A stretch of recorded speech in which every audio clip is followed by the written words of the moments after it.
My name is Claire Donovan. I'm 34 years old.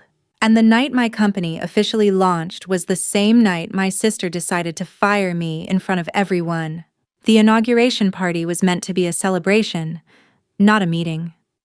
Investors were smiling, partners were relaxed, glasses clinked constantly as if the hard part was finally over. For most people in that room, it was the end of a long journey. For me, it felt like the first moment I could breathe after years of pressure. I wasn't on stage. I never needed to be. I was standing near one of our key partners, answering questions about rollout schedules and regional contracts. These were conversations I'd had 100 times before, the kind that didn't make headlines but kept companies alive. My sister, on the other hand, was exactly where she liked to be. Center stage, confident, surrounded by people who believed she was the mind behind everything. When she picked up the microphone, no one questioned it. She was the CEO. This was her moment. "I just want to say a few words before we continue celebrating," she said, smiling warmly at the room. I barely looked up. I assumed it would be a thank you speech. A few compliments, maybe a mention of teamwork. Then she shifted her tone. As we move into this next phase," she continued, "we've had to make some leadership decisions to better align the company with our future direction." Something in my chest tightened.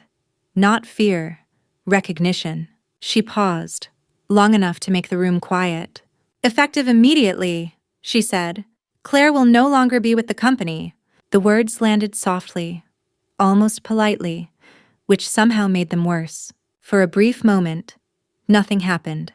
People didn't gasp or whisper. They just turned, one by one, to look at me, as if checking whether this was part of the program. I felt every eye on me before my sister even looked in my direction. "This isn't personal," she added quickly. "It's a business decision. We appreciate her contributions, but we're moving forward." That was the lie. The clean, professional lie, designed to make everything seem reasonable. I didn't interrupt her. I didn't raise my voice or demand an explanation. I could have said a lot of things in that moment. I could have reminded the room who negotiated their contracts, who fixed their problems when deadlines slipped, who stayed up at night making sure nothing collapsed. But I understood something important then. This wasn't a conversation, it was a performance. And performances don't leave room for truth. Around the room, reactions varied. Some people looked uncomfortable. Some looked relieved it wasn't them. A few nodded along, already accepting the new version of events because it was easier than questioning authority in public. Someone started clapping, tentatively at first. Others joined in, not because they supported the decision, but because silence felt more dangerous. I realized then how quickly people adapt when power shifts. I set my glass down on the nearest table, smoothed my jacket. I didn't look back at the stage again. There was nothing left to see. As I walked toward the exit, no one stopped me. Not my sister, not the board members standing nearby, not the partners who had shaken my hand minutes earlier. The doors closed behind me with a quiet click. Outside, the air was cool and still. The noise from the party faded almost immediately, as if I'd stepped out of a different reality. My phone began vibrating in my pocket. Messages, calls, notifications. But I didn't check any of them. I already knew what they would say. What none of them understood yet was this. My sister believed she had just removed an employee. She believed that holding the title of CEO gave her the power to erase me with a sentence and a microphone. What she didn't know, what she had never bothered to learn, was how much of this company was built on contracts that carried my name, my authority, and my responsibility. By firing me publicly, she hadn't closed a chapter. She had opened one the board could no longer ignore. And by morning, the story everyone thought they understood would look very different. I didn't sleep much that night. Not because I was angry or panicked, but because my mind wouldn't stop going over the same question. How had my sister convinced herself this would work? By the time I got home, my phone had filled with missed calls and unread messages. I didn't open any of them. I knew the pattern too well. People only reach out after something breaks, not while it's still holding together. The truth was, the company had never worked the way it looked from the outside. From the beginning, my sister had been the face. She spoke well, looked confident, and understood how to sell a vision. Investors liked her. Journalists liked her.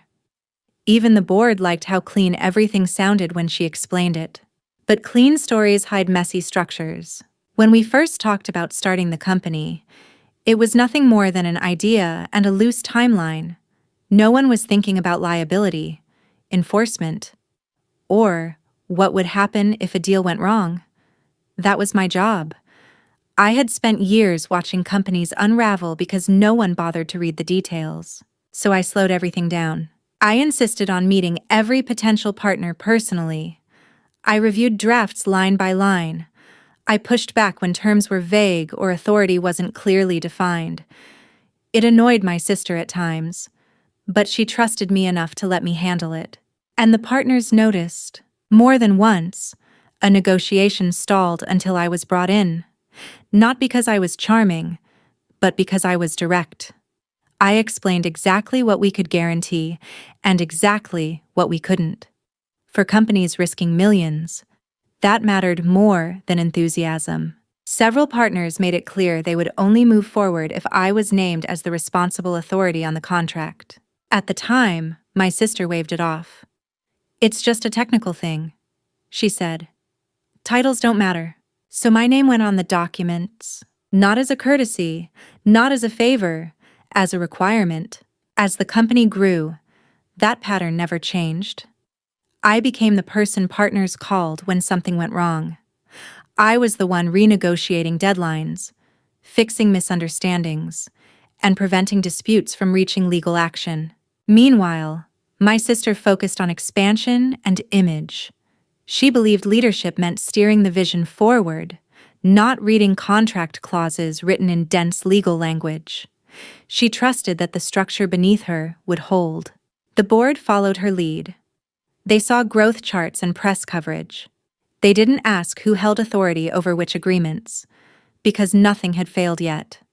Success made everyone comfortable. That comfort turned into assumption.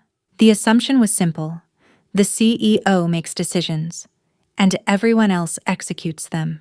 What they never asked was who the contracts actually answered to. After the party, my sister sent out a formal notice announcing my termination. It was written like a conclusion, not a proposal. Short, confident, and copied to the board, legal counsel, and our major partners. She expected compliance. Instead, she got questions. The first replies weren't emotional. They were careful. One partner asked who would now handle contractual approvals. Another asked whether existing obligations were still valid. A third asked a question that made people nervous. Does this change affect enforcement of our agreement? Those messages didn't come to me. They went to the board. And the board did what boards do when uncertainty appears. They asked legal to review the paperwork. By midnight, documents that hadn't been touched in years were being reopened. Contracts were pulled from archives. Names were highlighted. Clauses were read slowly, sometimes for the first time. Somewhere between the second and third review, a pattern emerged. A pattern my sister had never noticed. I wasn't just listed as a department head. In several key agreements, I was the designated authority. In others, my continued involvement was written as a condition.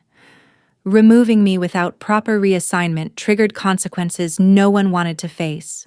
By early morning, board members were calling each other, their confidence from the night before replaced with something sharper. Concern. They hadn't lost control of an employee. They were about to lose control of the company's foundation. And that realization forced them to do something my sister never expected. They had to slow everything down.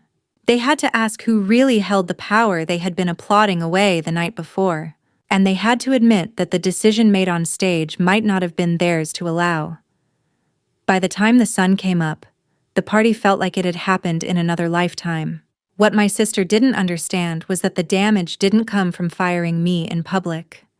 It came from what she did next, something she believed would make everything official. At 11:42 p.m., less than an hour after I walked out, she sent the email. It went to the board, the company's legal counsel, and every major partner we worked with. The subject line was simple and confident, the kind people use when they don't expect disagreement. Organizational update. The message itself was short. She announced that I had been terminated effective immediately and that all future communications should go through her office. There was no explanation, no mention of transition plans, no acknowledgement of how deeply my role was tied into ongoing operations. She assumed authority would carry the rest. For a while, nothing happened. Then the replies started arriving. The first one came from a partner I had worked with for over 2 years. Their tone was polite but cautious. They asked who would now serve as the primary contact for approvals tied to our joint project. That was reasonable. My sister forwarded the message to someone on her team and moved on. The second reply was different. This partner asked whether my removal affected the enforceability of certain performance guarantees. They referenced a clause number, one I knew well. That message didn't get forwarded. It went straight to legal. The third reply came from an investor who had stayed quiet all evening. They didn't ask a question. They made a statement. We need to review the contracts associated with this change. That was the moment the tone shifted. Legal didn't panic, but they didn't dismiss it either. They requested access to all active agreements tied to revenue commitments, not because they suspected wrongdoing, but because no responsible company ignores risk once it's been named. By midnight, the review had started. Contracts that had been signed in early stages were pulled first, the ones negotiated when the company had more ambition than structure.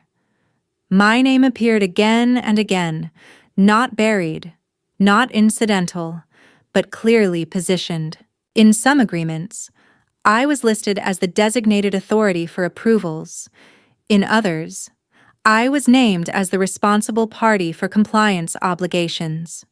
Several included language stating that reassignment of my role required written consent from both parties.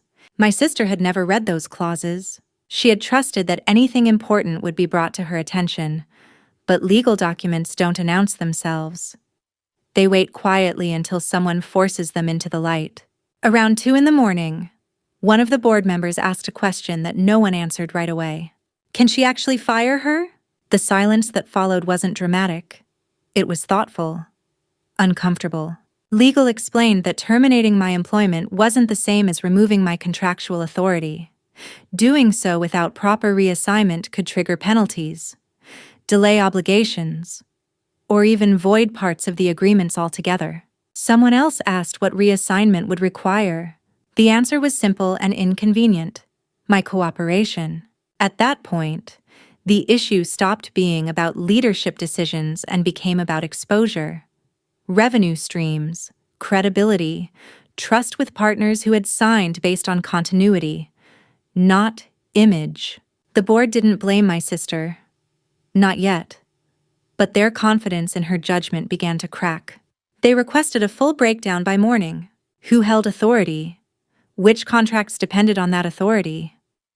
What would happen if those terms were violated? While all of this was happening, I was at home, unaware of the details but unsurprised by the direction.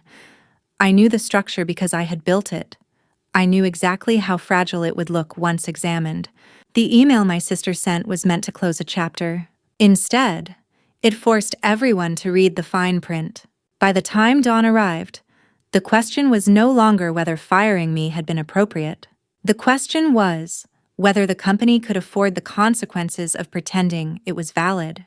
And once that question was asked, the answer became unavoidable. By early morning, the confidence that had filled the room the night before was gone. The board didn't sleep. Neither did legal. What started as a routine review had turned into something far more unsettling, a realization that the company's structure was not as clean or centralized as they had believed. Contracts were spread across screens and tables, some printed, some digital, all marked with notes and highlights. Names were circled, clauses reread. Each discovery raised another question instead of closing one. The problem wasn't that my name appeared once or twice. It was that it appeared in the wrong places. In agreement after agreement, my role wasn't described as operational support. I wasn't listed as someone who simply executed decisions made by others. I was named as the authority responsible for approvals, compliance, and in some cases, dispute resolution. Removing me wasn't a managerial decision. It was a structural change, and structural changes have consequences. One board member asked whether they could simply reassign my authority to someone else. Legal explained that it depended on the contract. In several cases, reassignment required written consent from both parties. In others, any unilateral change triggered renegotiation. Renegotiation meant delays. Delays meant risk. Risk meant investors would start asking questions. That's when the room shifted from analysis to concern. My sister joined the call shortly after. She sounded irritated, not worried. She assumed this was an overreaction. From her perspective, the issue was simple. I was an employee, and she had terminated me. Everything else would sort itself out. Legal disagreed. They explained carefully that employment status and contractual authority were not the same thing. That distinction had been written into the documents from the start, not as a loophole, but as a safeguard. My sister pushed back. She asked why this hadn't been flagged earlier. No one had a good answer. The truth was uncomfortable. No one had asked. The board had trusted that leadership understood the structure beneath it. Legal had reviewed documents individually, not as a system, and success had masked the gaps between appearance and reality. As the night stretched on, board members began asking a different set of questions. What happens if partners pause execution? What happens if penalties are triggered? What happens if this becomes public? Each question tightened the room. Around 3 a.m, one board member finally said what everyone was thinking. We may not have the authority to let this termination stand. The words didn't land loudly, but they changed everything. This was no longer about protecting egos or avoiding embarrassment. It was about exposure, about whether the decision made on stage could put the entire company at risk. Someone suggested waiting until morning to reassess. Someone else suggested bringing me into the conversation. That suggestion was met with silence, not because they didn't want to involve me, but because they understood what that would mean. It would mean admitting they had made a mistake. By the time the sun came up, the board had a list of options. None of them were comfortable. All of them required acknowledging that the firing had been rushed, unsupported, and potentially invalid. My sister grew quieter as the night went on. Not defensive anymore, but uncertain. For the first time, she wasn't leading the conversation. She was reacting to it. And that was when the balance shifted. Authority, the kind people assume comes with a title, had slipped away quietly while everyone was focused on appearances. By morning, the board wasn't looking for a way to justify what happened. They were looking for a way to undo it. The emergency board meeting was scheduled for 8 a.m. By then, the questions were no longer theoretical. Legal had finished reviewing every major contract tied to the company's core revenue, and the picture they painted was no longer abstract or debatable. It was clear. The board members joined one by one, faces tired, voices subdued. Whatever confidence had remained after the party was gone. This was no longer about optics or internal politics. It was about survival. Legal started with the facts. They explained that in multiple key agreements, I wasn't named as a supporting executive. I was identified as the responsible authority. In some cases, my continued involvement was written directly into the conditions of performance. In others, Removing or replacing me without mutual consent could trigger penalties or invalidate guarantees. The implications were serious. If partners chose to pause execution, the company would be forced to delay projects. If penalties were triggered, financial projections would have to be revised.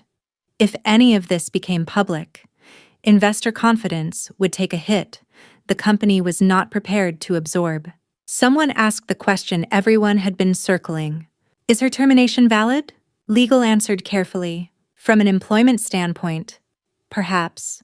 From a contractual standpoint, no. The distinction mattered. The company could terminate my job title, but it could not unilaterally remove the authority embedded in the contracts.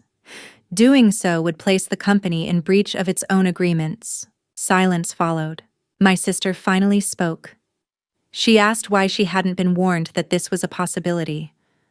The question hung in the air, heavy and unresolved. Legal responded truthfully. The clauses were never hidden. They were reviewed. They were approved. They were signed. The assumption had simply been that authority followed hierarchy. That assumption was wrong. As the discussion continued, something else became clear. I wasn't just tied to one or two agreements. I was linked to the majority of the company's stable revenue, the contracts most likely to survive market shifts, the ones investors relied on to justify confidence, all depended on continuity that had just been broken. At that point, the board stopped debating what should have happened and started focusing on what needed to happen next. They had two options. The first was to let the termination stand and accept the risk. Renegotiations, delays, potential losses, and a public narrative they couldn't control. The second was to reverse the decision before any of those consequences took shape. The room didn't divide evenly. Most of the board leaned toward reversal, not because they were taking sides, but because the math didn't support pride. One board member said it plainly. We can't afford to pretend last night didn't put us in danger. That statement settled it. They agreed the termination would be reversed effective immediately. My role would be restored, and authority over the contracts would remain unchanged. Any future changes would require proper review and consent. The question of my sister's authority came next. No one wanted to frame it as punishment, but limitations were discussed. Oversight, boundaries, checks that hadn't existed before. When the meeting ended, the board had a plan. They would contact me, not to apologize, not to explain family dynamics, but to stabilize the company. When my phone rang later that morning, I recognized the number. A board member I'd rarely spoken to directly. His voice was professional, controlled. He told me the decision from the night before had been reversed, that the board had reviewed the contracts and recognized the oversight, that they wanted me to return immediately to ensure continuity. I listened quietly. Nothing in his explanation surprised me. After the call ended, I sat still for a moment, absorbing the shift. Less than 12 hours earlier, I had been dismissed in front of a room full of people. By morning, the same people had realized they never truly understood what I held together. They had learned the difference between appearance and ownership. And so had my sister. I returned to the office that afternoon. Not as a dramatic entrance, not to make a point. Just as someone doing the job that needed to be done. The atmosphere was different the moment I stepped inside. Conversations stopped mid-sentence. People looked up from their desks, unsure whether to greet me or pretend nothing had happened. Word had already spread. The decision from the night before had been reversed, but no one knew how to react to it. The board had sent out a brief internal notice. It didn't mention the party. It didn't explain the mistake. It simply stated that my role had been reinstated and that all contractual authority remained unchanged. That was enough. My sister wasn't in her office when I arrived. I didn't ask where she was. For the first time since the company started, her presence wasn't the axis everything revolved around. Later that day, the board met again. This time, it wasn't an emergency. It was a correction. They outlined new governance measures, Decisions affecting contractual authority would no longer be made unilaterally. Any changes involving key roles would require review, legal confirmation, and board approval. No names were mentioned, but the message was clear. Power had boundaries now.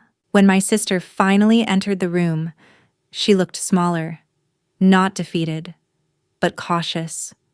She listened more than she spoke. When she did speak, her confidence had softened into something controlled and careful. She didn't look at me. The board didn't ask her to apologize. They didn't need to. The reversal itself said everything that needed to be said. Authority had limits, and she had crossed them. After the meeting, she stopped me in the hallway. "I didn't think it would turn into this," she said quietly. I believed her. She had truly thought the title would protect her from consequences. That belief had shaped every decision she made leading up to the party. I didn't argue. I didn't remind her of the work I'd done or the trust she'd ignored. There was no satisfaction in repeating what had already been proven. "I know," I said, and kept walking. That evening, partners began confirming that projects would continue as planned. Emails came in, calm and relieved. The risk had passed. The structure had been stabilized. Externally, nothing seemed different. Internally, everything was... The company was no longer built on assumption. It was built on clarity, on understanding who held responsibility and why. My sister retained her title, but the unquestioned authority she once enjoyed was gone. Decisions now passed through filters she didn't control. The board had learned a lesson they wouldn't forget. So had she. And so had I. In the weeks that followed, the company moved forward as if nothing unusual had happened. Projects stayed on schedule. Partners remained engaged. Investors saw steady numbers and calm leadership. From the outside, it looked like a successful launch followed by a smooth transition into growth. Only the people inside knew how close everything had come to breaking. My role didn't change on paper, but it did in practice. There was more transparency now, more structure. Decisions that once happened casually were reviewed carefully, not because people no longer trusted each other, but because they understood what blind trust had almost cost them. My sister and I kept our distance, not out of anger, but necessity. We were no longer operating on the assumption that family could substitute for clarity. The lines between personal history and professional responsibility had finally been drawn. She never apologized, at least not in words. But she didn't try to overstep again. That told me more than an apology would have. What stayed with me most was how quickly perception had shifted. One night, I was dismissed in front of everyone, treated as a role that could be erased with a sentence. By morning, the same people had realized that authority doesn't come from titles or stages. It comes from what's written, agreed upon, and respected. The contracts had been there all along, quiet, unimpressive, easy to ignore, until someone forced the company to look at them. I didn't celebrate the reversal. I didn't feel victorious. What I felt was calm. Calm that comes from knowing exactly where you stand. The experience taught me something I carry with me now, not just in work, but in life. People often confuse visibility with power. They assume the loudest voice in the room controls the outcome, but real power rarely announces itself. It sits in preparation, in details, in the work no one applauds. The night my sister fired me, she thought she was ending my role. What she actually did was reveal who had been holding the company together all along. And once that truth was visible, it couldn't be taken back.